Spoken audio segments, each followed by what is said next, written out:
नमस्कार, आप देख रहे हैं धा न्यूज और मैं हूं अभिषेक मिश्रा। बिहार में कानून व्यवस्था को लेकर, बिहार में लॉ एंड ऑर्डर की स्थिति को लेकर सुशासन के साथी आपस में क्यों भिड़ जा रहे हैं, यह बड़ा सवाल है। और सवाल से ज्यादा आज की यह बड़ी खबर है कि सुशासन के जो साथी हैं वो बिहार में कानून व्यवस्था को लेकर आपस में ही भिड़ जा रहे हैं। सुशासन का मतलब वो सरकार या फिर सरकार की तरफ से दिया जाने वाला वो आश्वासन, वो भरोसा जिसमें यह कहा जाता है कि बिहार में कानून का राज है। और बिहार की जो सरकार कहती है कि बिहार में कानून का राज है, उस सरकार की हिस्सेदार बीजेपी भी है, बल्कि बीजेपी बड़ी पार्टनर है सरकार में, जेडीयू भी है, वीआईपी पार्टी और हिंदुस्तानी आवाम मोर्चा भी है। और बिहार में अगर कानून व्यवस्था की स्थिति बिगड़ रही है, आपराधिक घटनाएं हो रही हैं और ब्रजेश सिंह जैसा बहुचर्चित कांड हो रहा है बिहार में, बाहर वाले बिहार में,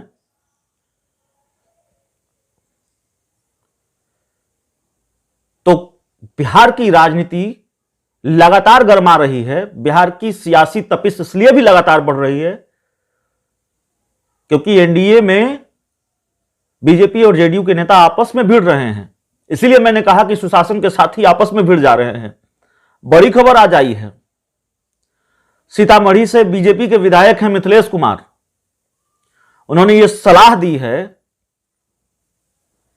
कि यूपी मॉडल अपनाया जाना चाहिए। अब यूपी मॉडल क्या है आप जानते हैं। एनकाउंटर का तरीका, यूपी में गाड़ी पलट जाती है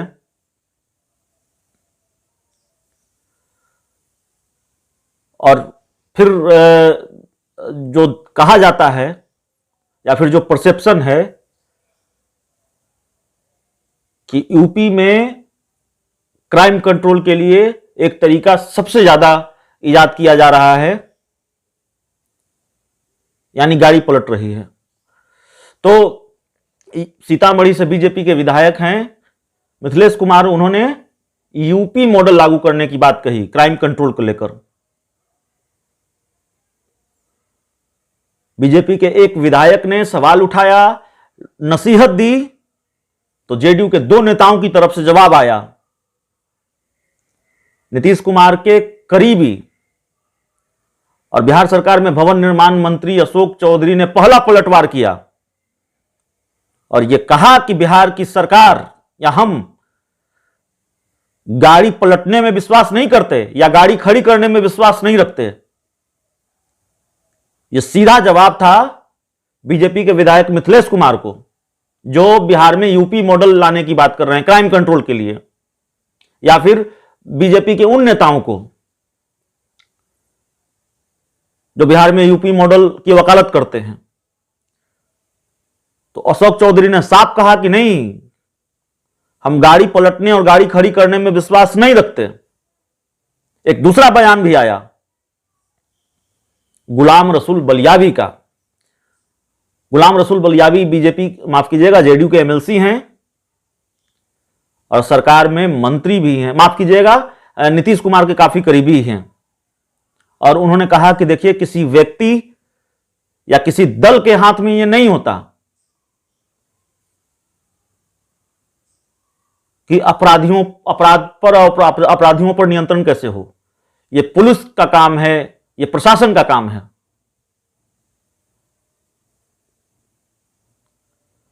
तो एक बयान बीजेपी विधायक, सीतामढ़ी से विधायक है मिथिलेश कुमार की तरफ से, और दो पलटवार जेडीयू की तरफ से। पहला पलटवार भवन निर्माण मंत्री अशोक चौधरी की तरफ से और दूसरा पलटवार जेडीयू एमएलसी गुलाम रसूल बलियावी की तरफ से। और यह पहला मौका नहीं है जब कानून व्यवस्था को लेकर बीजेपी सवाल उठाती है या फिर बीजेपी और जेडीयू की भिड़ंत होती रही है।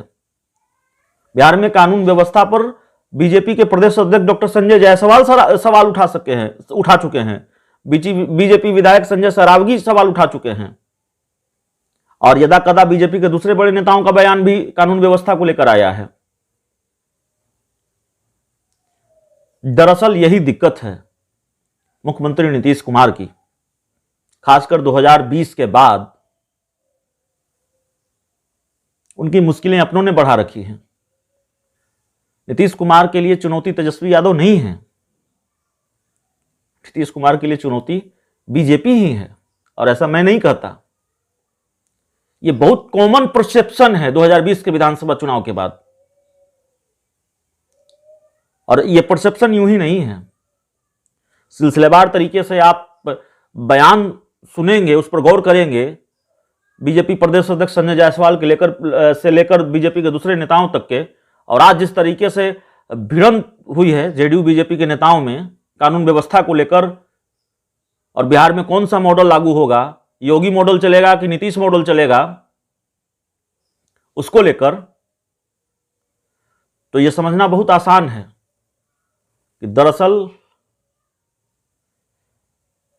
कानून व्यवस्था को लेकर भिड़ंत चल रही है, पहले भी होती रही और आज भी हुई है। तो इस खबर में इतना ही, इस रिपोर्ट में इतना ही। अगर आपने अब तक हमारे चैनल को सब्सक्राइब नहीं किया है तो जरूर कर लीजिए। बहुत बहुत धन्यवाद।